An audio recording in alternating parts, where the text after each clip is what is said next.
Welcome to the Far North Food Forest, and today we're going to talk about gorse. Well, gorse is in the pea family, it's a nitrogen fixer, which is a good thing for a food forest. So we're going to keep a little bit of it. It can take over, of course, so we don't keep too much, but it's very good for habitat for various animals that live up here in the Scottish lowlands beyond the Highlands. The main reason I'm here today, and you may already have noticed that my voice is almost gone, so I have a bit of a cough, cold, virus of some sort or another. And gorse is actually beneficial for coughs and colds. So what I'm going to do today is use a bit of this. We can actually pick the flowers, those beautiful yellow flowers. It seems to be at its very best at the moment. Pick some of those flowers and pop them into some hot water and use them like making a tea. I suppose we'll leave them in there for a few minutes and pour it out like a tea, and then you can add a bit of sugar. Probably wouldn't do that. Maybe better honey, or maybe you can just take it neat. I've had this before and it does taste a bit like coconut. Which leads me on to another thing. If you ever get by bushes and bushes of this and the breeze is in the right direction, it does smell beautiful if you like coconut. It's like, I don't know, sitting next to somebody that's just eating a bounty bar. It smells really coconutty. So so we're going to go ahead and do that. I'm going to sit down and do this today, or as best I can. I might have mentioned before, I have something called complex regional pain syndrome, which on some days means I can hardly walk at all. On other days it means with a couple of crutches I can get round for 15 or 20 minutes and wander around some of the beautiful gardens that are in England and Scotland and Wales. So you may see us doing bits and pieces of that. I'm going to mention a little more about CRPS, other than the fact that I try not to look back at how things were before. I like to look forward, and I see progress day by day. I think I'll leave it at that for now. Anyway, let's get back to my cough. I'm talking far too much for somebody that can hardly feel his throat at the moment. So what we're going to do, we're going to pick some of these flowers. I've prepared some hot water. Here it is. So I prepared some of this earlier, and some of these flowers, put them into this hot water, leave them for a little while, and then we'll drink it up like a tea. And these flowers, even just individual petals, you can smell the coconut already. One of the interesting things about gorse bushes is how prickly they are. I'm not sure if that's an interest, but it certainly makes you a little bit careful about how you pick things. So I'm going to pop plenty of these in there. You can strain these obviously out of the tea. I don't really mind the flower petals being in there.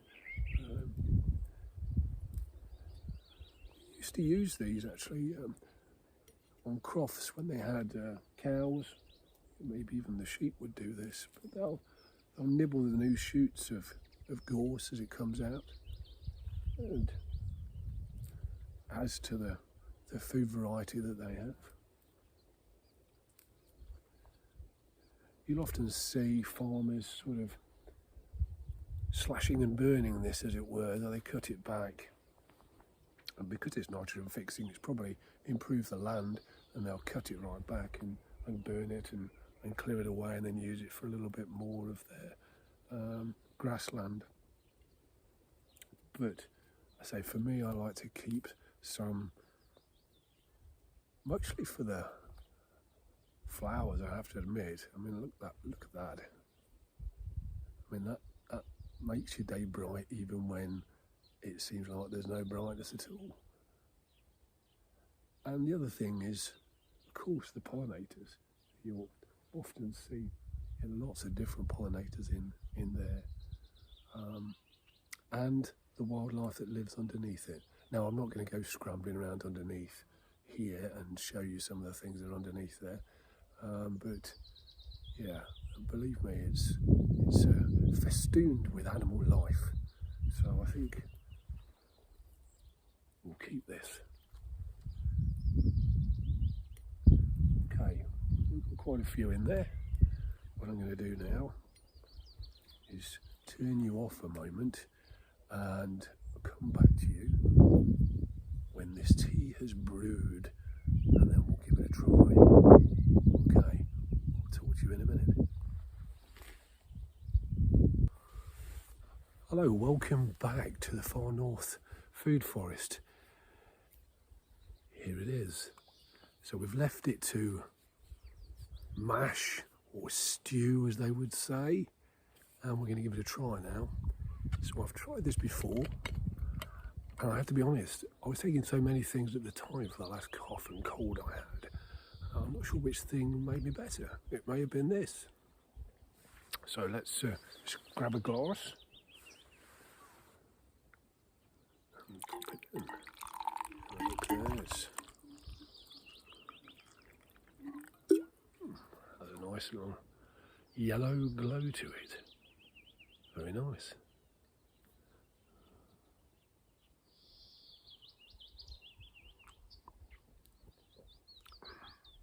Yeah, tastes like warm coconut water. And as I'm feeling fairly ancient at the moment, so ancient I can't hardly speak, as I'm feeling so ancient at the moment, maybe this ancient remedy will do me some good. Just a precaution, these gorse flowers are on our property a long way away from the road, so I wouldn't suggest picking them on the roadside. And also, if you've never used gorse flowers or tasted them before, take all necessary precautions before taking anything. Even when you're foraging on your own land or somebody else's, just be careful about what you're taking into your body if you've never used it before.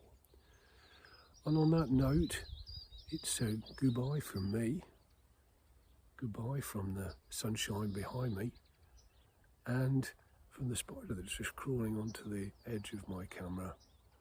We'll see you back soon for one of our episodes on, well, wherever we go, whatever we do, whatever we film, we'll be with you again soon. Bye for now.